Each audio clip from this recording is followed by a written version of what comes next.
Next, we're going to talk about notices. Notice basically just means communication. And what's the proper process or where these communications need to go so that it becomes part of the agreement and enforceable. What kind of communications may they be? Well, if I need to tell you that you violated the agreement, I better be providing a written notification to you that you violated the agreement. Other times are, if I sign on to a promissory note, if I sign on to a loan, the notices may include where I need to make payments, or if there's any problems, issues, or we need changes of the agreement, there's a procedure of here's how I deliver my communications and information for something else to happen. It's almost in every single agreement there is.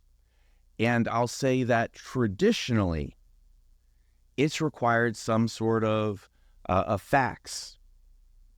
Well, let's be honest, who has ever faxed in the last 5 years?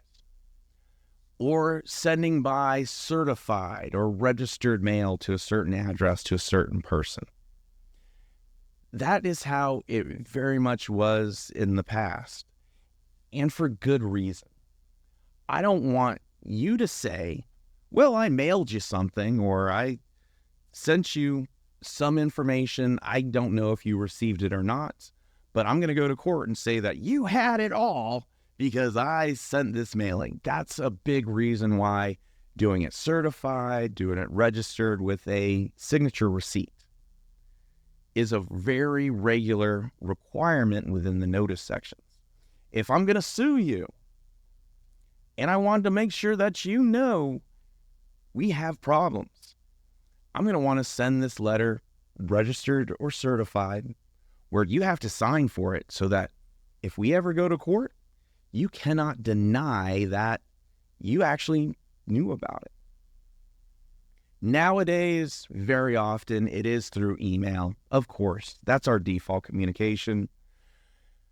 Always ask for a read receipt if it's anything that you need to potentially go to court and say, I don't know if this guy got this communication or didn't get the communication, but I sent an email.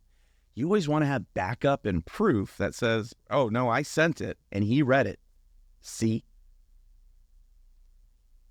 But if email is acceptable, legally acceptable, and there's these notice terms that say you can deliver it other ways, it's really important to include within your boilerplate, within your contract, that notice by email is sufficient. Another section that comes up all the time, further assurances. And this comes up a lot because when we're talking about contracts, there's oftentimes things that nobody thinks about at the time. Maybe there's performance, meaning maybe you have to deliver something in 6 months or a year. Or I'm agreeing to make you a loan of $100,000, but you have to do certain things before I keep giving you more money. This further assurances term basically means that, okay, if I need something and it's reasonable, or I need you to do something that's expected, but it may not be exactly in the contract, you're still agreeing to do it. Maybe it is provide notice of meeting certain performance hurdles. Maybe it's, I just need your operating agreement because I'm transferring my interest to somebody else, but I need to make sure that if you change your operating agreement in the future, you keep providing it to me until our transaction is complete. This further assurances section just really at the end of the day says, we have our agreement and it's as stated in this 4 corners of this written contract, but the reality is some things may come up, and our goal is to enforce and play nice in the sandbox for this contract. It may require you or I to do some additional things to make sure that we meet our own obligations. And then finally, a huge one, attorney's fees.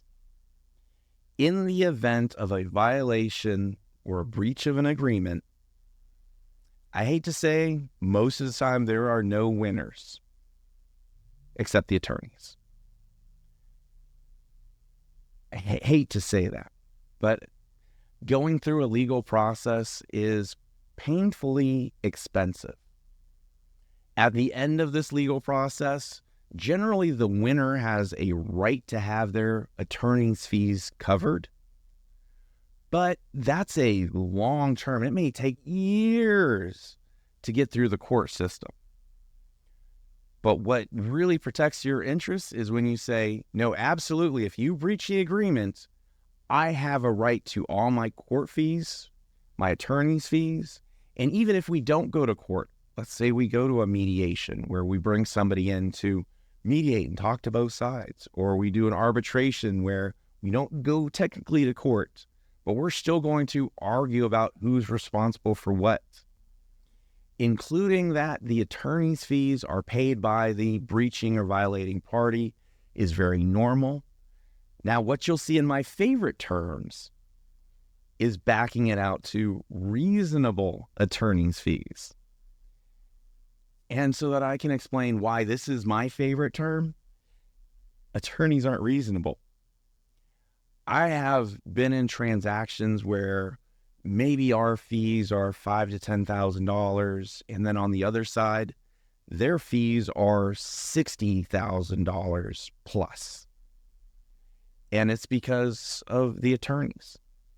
When you're in a situation, and this is the way the legal industry has traditionally worked, attorneys bill by the hour. They actually bill by every 6 minutes. And the more time they bill, the more money they make. And the practice of law is actually the business of law. And it's something for you to watch out for, whoever you may ever work with, of how they're doing their legal fees. And if you feel like it's getting a little bit aggressive or just too much, it probably is. I'll say for my own part and in our law firms, we do everything fixed fee just because I see that as a horrible part of the legal industry. So we stay away from it ourselves, but absolutely have to recognize that attorneys that are out there, a lot of them just try to build up as many fees as possible. So for your attorney's fee section that always says whoever's responsible for the problem, for the breach, for the violation has to pay for the attorney's fees, my favorite part is to add that the attorney's fees have to be reasonable. All right, so that's a real high level, but more in-depth summary of the boilerplate sections that you're always going to see in a contract. Now, what I'm sharing with you are my literal favorite terms that I've probably used them on hundreds of contracts over the years. They get updated and tweaked based on sometimes laws change. But I want to give you a few additional examples of here's a very formal, long written agreements, these boilerplates that I'm expecting it to go to another attorney. I'm expecting me and this other attorney to negotiate it, go back and forth. They're going to say, we're not going to agree to that. And I'm going to say, we don't want to do a deal with you anymore unless you agree to that. Very regular. But that's where having a long agreement can scare people. And if I'm trying to get somebody to sign something without saying, whoa, whoa, whoa, I need to go talk to my attorney. And I'm here telling you, always talk to your attorney. But if I'm trying to get somebody to sign something without talking to their attorney, I'm taking a different approach. And so I wanted to give you a couple of examples that just shown here. This is also boilerplate language that covers every single one of these sections that I had talked about, but does it in more of a letter presentation-wise, or a very short form that it covers what needs to be covered, but I'm very intentionally trying to keep it as short as possible, because if I'm trying to get somebody to sign something, I want it to be 3 to 4 pages at an absolute maximum. If I'm expecting it to go to an attorney, it's going to be at least 8 pages. because they need something to chew on. We will negotiate it all out.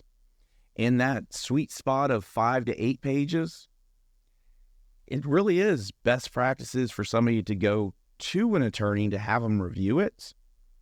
But as long as we can keep it comfortable, keep it like a letter agreement, a binding letter agreement, where we can write it out just like plain English. You're agreeing to do this, I'm agreeing to do that.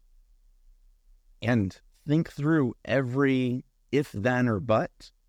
You can actually just write out one of these agreements like it's a letter. It's always, you do this, I do that, your responsibility is this, my responsibility is that. And then at the very bottom, you just throw in these couple of paragraphs that you see here. And I'm sharing with you a couple of different versions. They actually accomplish the exact same thing. It is, you go to an attorney, they're going to say, oh my God, it needs to be so much more. And you're right. But when you're trying to get into a short agreement with somebody that's actually enforceable, shortening down all of this boilerplate to a few paragraphs makes all the difference in the world.